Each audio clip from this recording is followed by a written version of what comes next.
बहुत बहुत स्वागत है आपका। मैं आपके साथ गजानन वाडकर, हिंदी विभाग। पिछले पीरियड में हमने मीराबाई की कृष्ण भक्ति को लेकर चर्चा की थी। कृष्ण भक्ति के बारे में मीराबाई के पद में, प्रथम पदम में कृष्ण भक्ति के बारे में, उसके आराध्य देव के बारे में, इष्ट देव के बारे में, इष्ट देव गुणगान के बारे में हमने देखा था। आज दूसरा पद है। द्वितीय पद को लेकर आज हम चर्चा करेंगे। मीराबाई इस द्वितीय पद में, दूसरे पद में, दूसरे चरण में यहां आध्यात्मिक भाव के साथ, आध्यात्मिक चिंतनों के साथ, चिंतन मंथन के साथ, एक चिंतन धारा में बहते हुए आध्यात्मिक भाव को लेकर साथ में भक्ति रस पिलाते हुए नश्वरता के बारे में, घमंड के बारे में, अहंकार के बारे में यहां बताती है, कहना चाहती है। इस प्रकृति में जो सच्चाई है, उस सच्चाई के बारे में, उस सत्य के बारे में कहते हुए फिर से श्री कृष्ण का गुणगान करती है और श्री कृष्ण से अनुरोध करते हैं कि मैं तो अबला हूं, ना समझ हूं, मुझे अपनी शरण में ले लो। श्री कृष्ण कहते हैं मुझे इस भवबंधन से छूटना है, इस भवबंधन से पार होना है, इस भवबंधन से मुक्त होना है। हे श्री कृष्ण, हे गिरधर गोपाल, मुझे अपनी शरण में जगह दे दो। कहते हुए मीराबाई पहले दूसरा पद लिखती है। देखिए क्या है दूसरा पद? भज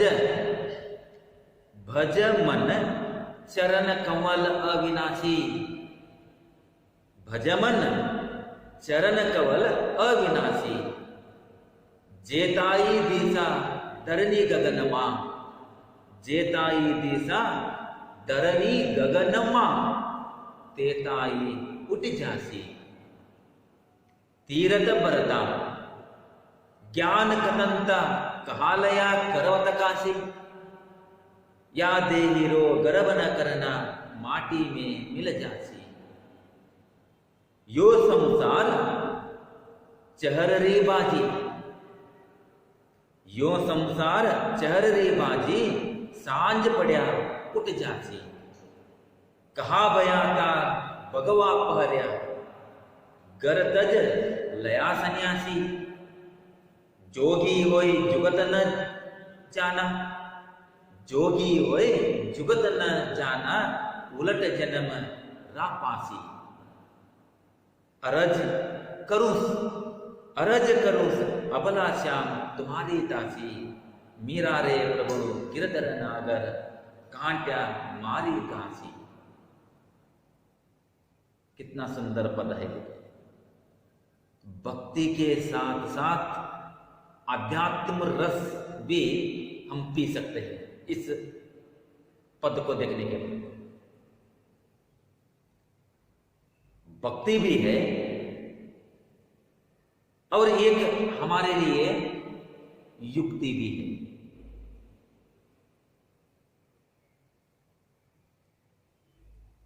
एक ज्ञान भी, एक बुद्धि भी, जीवन की सच्चाई के बारे में, इस नश्वरता के बारे में यहां मीराबाई कहती है। क्या कहती है? मन से, अपने मन से दरखास्त करते हुए, अपने मन से अनुरोध करते हुए, अपने मन से विनती करते हुए मन से प्रार्थना करते हुए मन को कहती है भजमन भजमन चरण कवल अविनाशी, चरण कवल पादारविंद, पादारविंद यानी अरविंद जैसे चरण, अरविंद यानी कमल, कमल रूपी चरण। किनके चरण? श्री कृष्ण के चरण। हे मन, तुम श्री कृष्ण के चरण में शरण पाओ। भज मन चरण कवल अविनाशी, इस दुनिया में सभी विनाश है। इस दुनिया की हर एक वस्तु विनाश है, नाश हो जाता है, नष्ट हो जाता है, लेकिन एक अविनाशी चीज है, एक ऐसी वस्तु है जो अविनाश है, कभी भी उसका नष्ट नहीं होता, नाश नहीं होता। कौन? श्री कृष्ण के कमल चरण। इसीलिए मन से कहती है हे मन भज मन, हे मन भजो, स्मरण करो, उसका नाम ले लो, उसका नाम स्मरण कर लो, उसका नाम का ही तुम भजन करो। भज मन चरण कवल। देखो हे मन, यहां इस दुनिया में, इस जगत में, इस फितरत में, इस प्रकृति में अगर अविनाशी है तो एक ही है, श्री कृष्ण के कमल चरण। उसके बारे में बचो, उसके चरण, उसके शरण में जाओ, उसके शरण में आश्रय ले लो, उन चरणों का आसरा ले लो। मीराबाई कहती है भज मन चरण कमल अविनाशी, ये अविनाशी है, नष्ट न होने वाले कमल चरण है। किनके? श्री कृष्ण के। वो कहती है, सच्चाई सामने रखते हुए कहती है जेताई दिशा धरनी गगनमा, जेताई जितना, दिशा दिसना, ಕಾಣೋದು ನೋಡೋದು ಮರಾಠಿ ಶಬ್ದ, ಅದೇ ಶಬ್ದನೇ ಇಲ್ಲಿ ದಿಶಾ ದಿಕ್ನ देखना। जेताई दिशा धरनी गगनमा मा में, धरनी गगनमा, इस धरनी, इस धरती और गगन में यानी भूमंडल में, भूमंडल में, इस जगत में, इस प्रपंच में, इस विश्व में, तेताई उतना, जेताई जितना, तेताई उतना, उठ जासी नष्ट हो जाता है, जासी हो जाना, जाएगा। इस चरण के इस वाक्य का क्या तात्पर्य है? जेताई दिशा धरनी गगनमा, इस भूमंडल में जो वस्तु भी दिखाई देती है, जितना दिखाई देती है, जहां तक दिखाई देती है, जहां तक इस भूमंडल में ये वस्तुएं दिखाई देती है, ये सभी वस्तुएं क्या होने वाली है? नष्ट हो जाने वाली है। जेताई दिशा धरनी गगनमा, तेताई उतना ही उठी झांसी, उठ जाएंगे, उठ जाना, नाश हो जाना, नष्ट हो जाना, नष्ट हो जाएगी। यहां कोई भी शाश्वत नहीं, कोई वस्तु भी शाश्वत नहीं, वक्त को छोड़कर और भगवान श्री कृष्ण को, वासुदेव को छोड़कर, उस कन्हैया को छोड़कर, उस कान्हा को छोड़कर, इस वक्त को छोड़कर कोई भी यहां शाश्वत नहीं, अमर नहीं। हर एक वस्तु नष्ट होने वाली है। इसलिए वो कहती है जेताई दिशा, जितना दिखाई देता है इस भूमंडल में वो सब उतना तेताई उठ जासी, उठ जाएगी यानी नष्ट हो जाएगी। और कहती है, समझाती है, हमें भी समझाती है, अपने मन को भी समझा रही है। क्या समझा रही है? तीर्थ भरता, तीर्थ यानी तीर्थ यात्रा करना, भरता व्रत पकड़ना। मैं पढ़ता हूं, देखिए, तीर्थ पमा लगाई, तीरथ बरता ज्ञान कतंता, ज्ञान की बातें, 3 शब्द है, तीरथ व्रत ज्ञान की बातें। कहा लया करवत काशी, काशी करवट, करवत करवट लेना, उरुल सेवे मारो, एल्ले काशी। मेरा भाई यहां कहती है उन डोंगी साधुओं से और हम सभी से, क्या कहती है? तीरथ बरता ज्ञान कतंता, तीरथ करने से, अरे भक्त, अरे साधु, अरे मित्र, अरे सखी, अरे बंधु, तीरथ करने से, व्रत पकड़ने से, ज्ञान कतंता, ज्ञान की बातें सुनने से, कहालया करवत काशी, या करवट लेने से, काशी में जाकर करवट लेने से श्री कृष्ण की शरण मिलेगी, भगवान की शरण मिलेगी, श्री कृष्ण का दीदार हो जाएगा, साक्षात्कार हो जाएगा? नहीं। अगर उसका साक्षात्कार करना चाहते हैं, उसका दीदार चाहते हैं, उसका दर्शन चाहते हैं, तो मन से करो, शरीर से नहीं। इस शरीर को महत्ता मत दे दो, लेकिन मन को दे दो, मन को पवित्र रखो, मन शुद्ध रखो, मन से करो, मन साफ रखो। और इसलिए कह रही है, क्या कह रही है? तीरथ बरता, तीरथ करने से, व्रत पकड़ने से, या ज्ञान की बातें करने से। क्या ज्ञान की बातें? इन सभी को छोड़ दो। वो कह रही है तीर्थ करना छोड़ दो, तीर्थ करने से भगवान नहीं मिलेगा, कृष्ण नहीं मिलेगा। व्रत करने से भगवान श्री कृष्ण नहीं मिलेगा। ज्ञान की बातें सुनने से ये सब बकवास है, ये बेवकूफी बातें हैं। क्या ज्ञान की बातें? ಏನಪ್ಪ ಜ್ಞಾನದ ಮಾತುಗಳನ್ನು ಅಂದ್ರೆ ಯಾವ ಜ್ಞಾನದ ಮಾತುಗಳು? कोई कहता है ना, अरे बचत करो, जीवन में बचत करो, और बचत करो, और भी बचत करो। अगर बचत नहीं करोगे आगे क्या, तुम क्या कहोगे? कब मौत होने वाली क्या किसी को पता है? ये शरीर कब नष्ट होने वाला किसी को पता है? कब भूचाल आएगी, भूकंप कब हो जाएगा, कयामत कब हो जाएगी, ये सभी को पता है? नहीं। लेकिन हम बचत करने में बैठे। अरे तुम ऐसा करो, ऐसा बनो, ये बनो, वो बनो, लेकिन भक्त बनो, भगवान की शरण में जाओ। पहले वो ज्ञान की बातें नहीं चाहिए मुझे, ये करने से ऐसा वो मिलेगा, ये मिलेगा।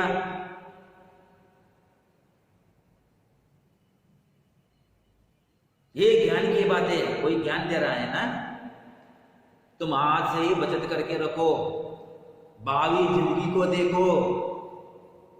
अरे तुम्हें यहां वहां तक जाना है, बहुत दूर चले जाना है, लेकिन हम ये सब, ये ज्ञान की बातें, ये सब हम सुनाते हैं, कहते हैं, लेकिन किसको बोलकर? उस ईश्वर को बोलकर, उस सत्ता को बोलकर, उस परम शक्ति को बोलकर हम सब कुछ ये जुटाने में लगे हैं, ऐसी बातें करने में लगे हैं। जायदाद बनाओ, घर बनाओ, गाड़ी बनाओ। अरे पहले तो उसकी बात सुनो, उसका ध्यान करो, उसके बारे में लक्ष्य दे दो, उसका स्मरण करो। इसीलिए वो कह रही है, हे मन, उस चरण, उस शक्ति, उस आकार, उस ईश्वर का ध्यान करो। और मेरे लिए वो ईश्वर कौन है? मेरे लिए वो ईश्वर श्री कृष्ण है, उसका तुम स्मरण करो। ये गाड़ी, बंगला, धन दौलत, ये सब कुछ नष्ट होने वाला है। आज तुम इस तरह ज्ञान की बातें कर रहे हो, हमें समझा रहे हैं, लेकिन नहीं। यहां कवित्री मीराबाई कहती है, तीरथ भरता ज्ञान कतंता कहा लया करवट काशी। काशी में जाकर करवट लेने से, ಕಾಶಿಗೆ ಹೋಗಿ ಉರುಳು ಸೇವೆ ಹಾಕೋದ್ರಿಂದ ವಿಶ್ವನಾಥ ಸಿಗುವನೇ ಇಲ್ಲ. ಎಲ್ಲಿಯ ತನಕ ಮನಸ್ಸು ಶುದ್ಧಿಲ್ಲವೋ ಅಲ್ಲಿಯ ತನಕ अंतरंग शुद्धि देखिए, मन से उसकी जगह पाने की कोशिश करो, उसकी शरण में जाने की कोशिश करो, लेकिन ऐसा नहीं होता। हम शरीर को बहुत महत्ता देते हैं, इसीलिए वो कहते हैं आगे, या देहिरो गर्भ न करना, या देहिरो गर्भ न करना, माटी में मिल जाए। इस देह पर गर्व मत करो, घमंड मत करो। ये शरीर तो क्या होने वाला है, नष्ट होने वाला है, कब होगा मालूम नहीं, आज नहीं तो कल, इसके लिए टाइम है।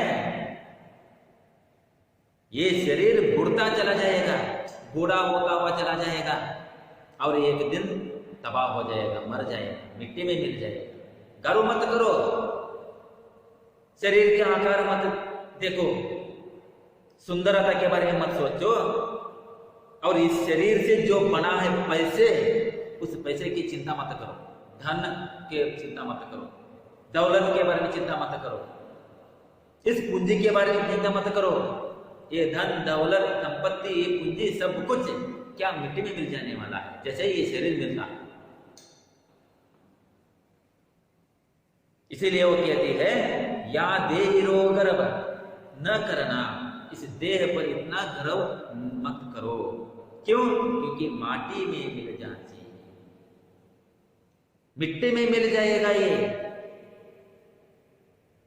एक दिन में मिट्टी में ही मिल जाएगा। कबीर ने भी कहा था ना, क्या कहा था कबीर ने, मैंने समझाया था, पानी केरा बुध बुदा, पानी केरा बुध बुदा अस मानुष की जान, पानी केरा बुध बुदा अस मानुष की जान, एक दिन छिप जाएंगे, एक दिन छिप जाएंगे ज्यों तारा परबार।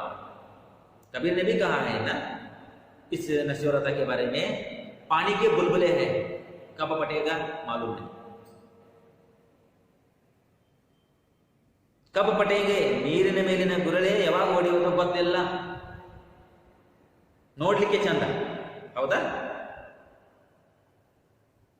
ನೀರು ಹರಿಬೇಕಾದ್ರೆ ಗುರುಳೆ ಇರ್ತಾವಲ್ಲ, ಆ ಗುಳೆಗಳು ನೋಡ್ಲಿಕ್ಕೆ ಎಷ್ಟು ಚಂದ, ಈ ಗುಳೆನ ಬಿಡ್ತು ನಾವು ಉದ್ಕೋತಾವ ಎಷ್ಟು ಚಂದ ರೀ, लेकिन शाश्वत है, टप टप टप टप टप पड़ता हो। शरीर भी ऐसा ही, एक दिन छिप जाएंगे तारा प्रभा, तारे और ये उषा यानी प्रभात, चिपना पड़ता है ना, कुछ पल के लिए है और अगले पल में नहीं है। शरीर भी कुछ पल के लिए है, अगले पल के लिए नहीं है। ये शरीर नष्ट होने वाला है, नष्ट होने से पहले तुम श्री कृष्ण की शरण में जाओ, श्री कृष्ण की भक्ति करो, श्री कृष्ण का ध्यान करो। हे मेरे मन, तुम श्री कृष्ण का नाम लेकर बचो, स्मरण करो। ये संसार शहरी बाजी, सांझ पड़ा उठ जासी, ये संसार शहरी, शहर चिड़िया, री की चिड़िया की बाजी है, बाजी नहीं, चिड़ियों का खेल है। ये संसार चररी बाजी, सांझ पड़ा, सांझ संजय शाम, शाम होते ही उठ जासी, उठ जाएंगे। ये संसार क्या है? 3 घंटे का खेल है ಹೌದಾ, ಕನ್ನಡದಲ್ಲಿ ನಾವು ಹೇಳ್ತೀವಲ್ಲ, ಈ ಜೀವನ 3 ತಾಸಿನ ಸಂತೆ, ಆಮೇಲೆಲ್ಲ 3 ತಾಸಿನ ಸಂತೆ, ಬಳಿಕ ನಂತರ ಇಲ್ಲ। इसीलिए मीराबाई हमें समझा रही है, ये संसार चहररी बाजी, सांझ पड़ा उठ जाते, सांझ होते ही शाम होते ही ये खेल खत्म हो जाएगा। चिड़ियों का खेल है, सुबह होते ही चहल पहल, चहल पहल है ना, चिड़ियों का, पक्षियों का कलरव है, एक निनाद है,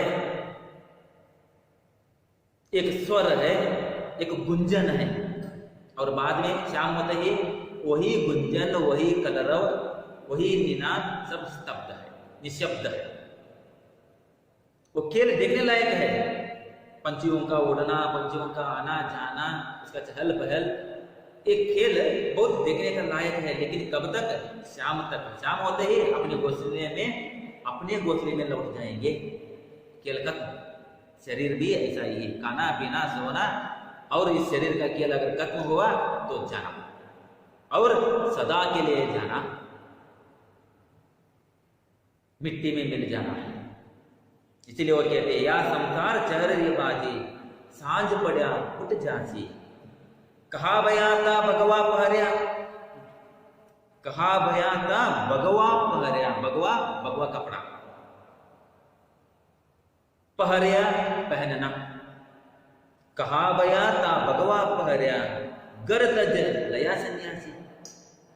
भगवा भगवे कपड़े पहनने से, घर छोड़कर सन्यास लेने से यह हो सकता है।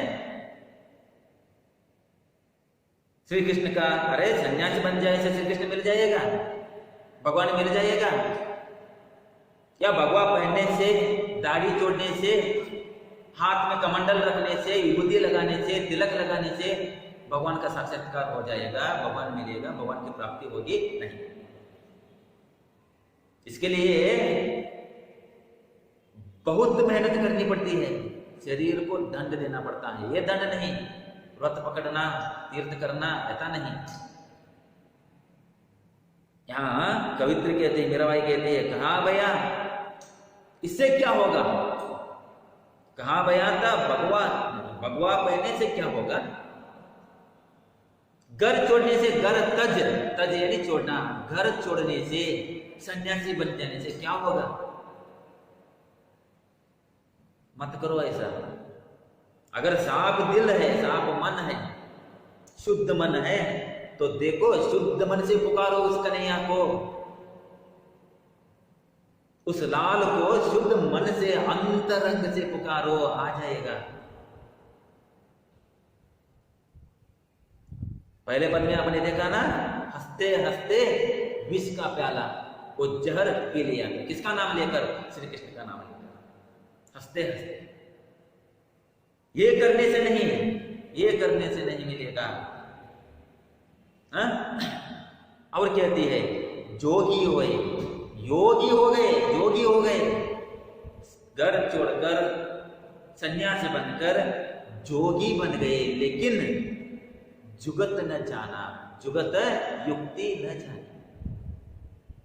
अरे जोगी बन गए, लेकिन युक्ति मालूम नहीं, ज्ञान नहीं, तुझे इतना भी ज्ञान नहीं, इतनी भी युक्ति नहीं।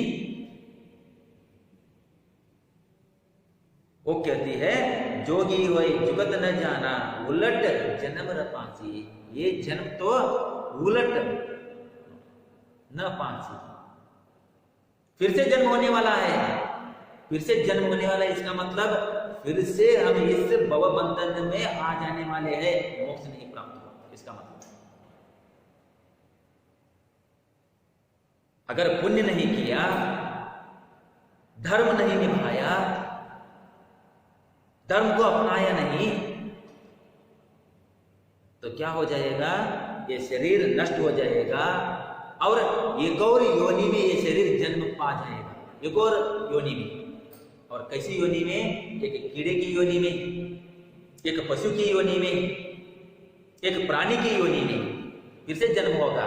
फिर यही हम आ जाएंगे, यही भुगतने के लिए, यही झेलने के लिए, यही कष्ट झेलने के लिए। इसीलिए वो कहती है, जोगी होई जुगत न जाना। जोगी होकर, अरे सन्यासी होकर, संत होकर, तुम साधु बन के, सन्यासी बन के तुम इतना भी नहीं जानते, ये युक्ति भी नहीं तुझे, ये ज्ञान भी नहीं, मोक्ष पा लेना, मुक्ति पा लेना है, बस यहां तक हम जिए, यही काफी है, यही बहुत हुआ, ये कष्ट झेलते हुए ये संसार बंधन में पड़े रहकर, इस भव बंधन में रहकर यही बहुत हुआ। अब तो जानो सच्चाई क्या है, अब तो जानो, अब तो पहचानो, अब तो समझो क्या सत्य है, मोक्ष क्या है, मुक्ति क्या है। आगे समझाती है, वो इसलिए समझाती है, अरज करूं, मैं अरज करती हूं, मैं विनती करती हूं, हे श्री कृष्ण, हे श्री कृष्ण, मैं अनुरोध करती हूं। ये अबला यानी अपने आप को अबला बोलती है ना। हे श्री कृष्ण, ये अबला तुमसे अनुरोध करती है, प्रार्थना करती है। क्या करती है? श्याम तुम्हारी दासी, हे श्याम, हे श्री कृष्ण, ये अबला दासी तो प्रार्थना करती है कि मैं तुम्हारी शरण में आना चाहती हूं, मुझे शरण में ले लो, वो जगह दे दो। कौन सी जगह दे दो? तुम्हारे कमल रूपी चरण जो है वहां मुझे जगह दे दो, वहां मुझे स्थान दे दो। इस दासी की ये अरज सुनो, अरज करो सो, ये अरज सुनो, ये अनुरोध सुनो। अरज करो सो अबला श्याम तुम्हारी दासी, मीरा रे गिरधर नागर। मीरा कहती है, हे गिरधर नागर, कांटा मारी घासी, घासी बंधन। इस भव से जो बंधन है, मैं बंधित हूं, इस भव से मैं बंदी हूं, कैद हूं। इस कैद से, इस बंधन से मुझे कांटा, मुझे मुक्त कर दो। कांटा काटना, मुक्त कर दो, छुड़ा दो। किससे? इस संसार से, इस भव बंधन से, इस बंधन से मुझे छुड़ा दो, मुझे मेरी रक्षा कर लो। मैं फिर से मैं यहां आना नहीं चाहती, मुझे मुक्ति दिलाओ हे श्री कृष्ण, मुझे मोक्ष दे दो। मोक्ष की बातें करते हुए, श्री कृष्ण की शरण में जाते हुए मीराबाई अंत में कहती है, मीरा रे तो गिरधर नागर, कांटा मारी घासी। हे प्रभु, हे श्री कृष्ण, हे गिरधर, मुझे अपनी शरण में ले लो, अपने चरणों के पास मुझे स्थान दे दो। अपने यो कमल चरणों के पास, कमल चरणों में मुझे एक छोटी सी जगह दे दो। अर्थ हुआ?